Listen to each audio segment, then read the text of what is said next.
I'm presenting on Case 8H, Manipulating Feature Photos, the case of the Red Book magazine cover. So basically, to sum up this case, it details the June 2003 cover of Red Book magazine that featured Jennifer Aniston. This was peak time in Jennifer's career, and her publicist was very exclusive about who could book Jennifer's shoots and covers and who could not.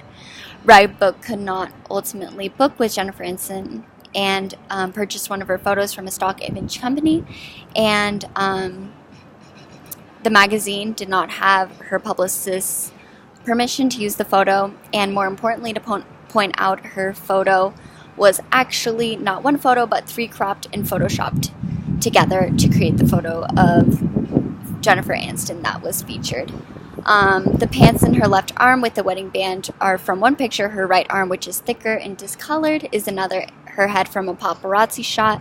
Her shirt is painted on. They changed her hair color, said her publicist in 2003. The magazine tried to play it off. Additionally, like she posed for a photo shoot with their magazine by crediting a makeup artist. No legal action was ultimately taken, but the magazine was punished by losing any future potential chance of having Aniston actually pose in a shoot with them, and they couldn't use her photos anymore, which was a huge blow to this magazine. As we dive into this case, initial questions we need to ask is, 1, is it ethical to be manipulating featured photos in advertisements and other media outlets? Is manipulating our own photos for our own personal blogs ethically okay, or is it that unauthentic and manipulative?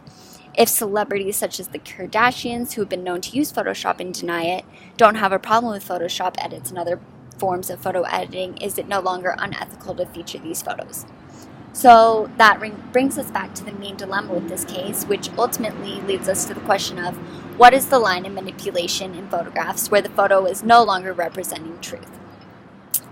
Key ethical issues that raise broader concerns in our society is nowadays it's very easy to Photoshop anything and make it look real. I think this poses numerous problems all across the board when thinking of business and politics, but also it raises problems within young girls and their confidence.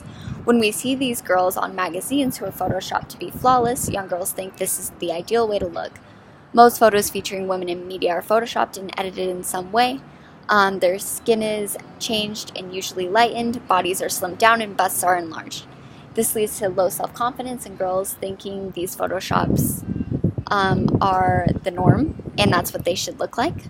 But they're, in truth, completely unrealistic and inhuman and can lead to disorders, eating disorders, and depression.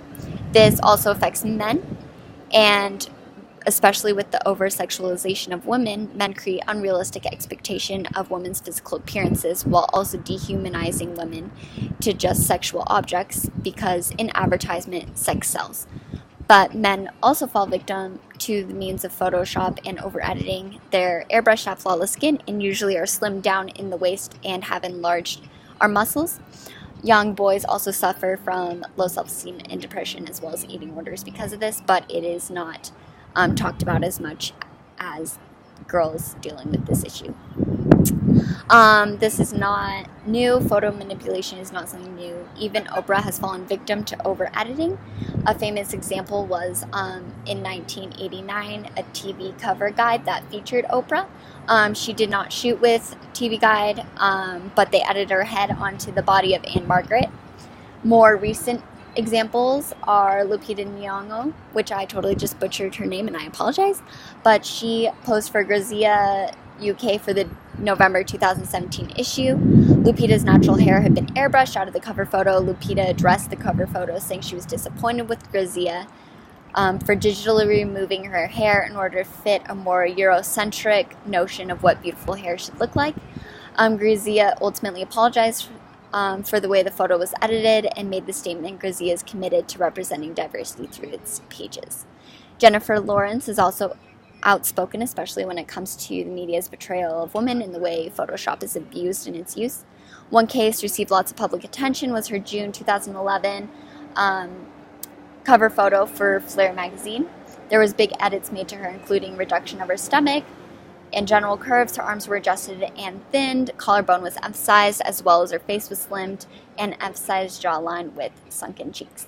Her statement on the photo was, "The world has this idea that you have to look like an airbrushed perfect model. You have to see past it. You look how you look. You have to be comfortable." So some questions that the book emphasized that we should be thinking about when viewing this case and the ethics within that is, who ultimately owns the image of Jennifer Aniston? The book lists out a number of people who potentially own her image, including herself, her publicist, and the photographer who was paid to take the photos and thus owns the photos. But I believe it is a mix of all of these. As a popular public figure, Jennifer has she has the need to hire a specific person and she trusts that person to give the public only the best image of herself, and this job belongs to the publicist. We also see that most of the actions and statements taken were from her publicist instead of herself, whereas Jennifer Lawrence and Lupita both made statements regarding their photoshopped photos themselves, which also points to ultimately who makes the decision about Jennifer Aniston's body. I just hope that her publicist also consults with Aniston about decisions revolving her bookings and photo shoots, but ultimately, as her publicist, he is the one searching for the bookings and controlling her exclusivity. Another question we have to think about to sort of wrap up this presentation and the case itself is the question of, is it still deception to manipulate photos in a more media-savvy time? I would say yes, depending on how far people are going. I think home edits on photos, like enhancing light, for example, is harmless and doesn't change the photo. But if we're completely changing the photo and gluing different images together, I think we have a problem with authenticity and truth within ourselves.